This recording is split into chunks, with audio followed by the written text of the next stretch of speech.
নমস্কার বন্ধুরা, আজ আমি আপনাদের দেখাবো সর্ষে রুই।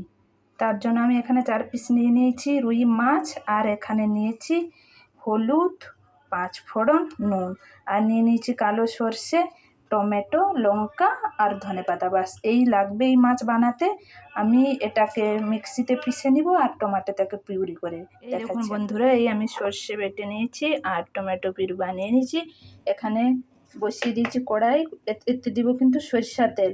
সরষের তেল দিয়ে তেল গরম হয়ে গেছে, একটু লবণ দিয়ে দিব আর দিয়ে দিব মাছগুলো বেশি করে ভাজবো না, বাস একটু ভেজে তুলে নেবো মাছ। এই দেখুন বন্ধুরা, মাছগুলো ভাজা হয়ে গেছে, হালকা করে ভেজে নিয়েছি। মাছগুলোকে নামিয়ে তুলে নিয়েছি। ফোড়নে দিয়ে দিব সামান্য একটু 5 ফোড়ন, বেশি দিব না, একটু দিব।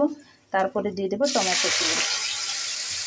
টমেটোটাকে ভালো করে নাড়বো যতক্ষণ টমেটোটা ভালো করে তেল ছেড়ে দিয়েছে, টমেটো ভালো করে ভাজা হয়ে গেছে।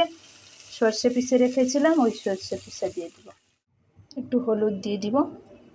দেখুন ভালো করে ফুটে গেছে মাছগুলো। এবার নুন দিয়ে দিব পরিমাণ মতো। উপর দিয়ে দিব কাঁচা লঙ্কা দিয়ে দিব। 5 মিনিট ফুটলেই মাছ রেডি হয়ে যাবে। মাছ রান্না হয়ে গেছে। ওপর দিয়ে একটু লেবু দিয়ে দিব, 1-2 ফোঁটা। লেবু দিয়ে বেশিক্ষণ ফোটাবো না, আগে ওপর দিয়ে একটু সরষের তেল ছড়িয়ে দিব।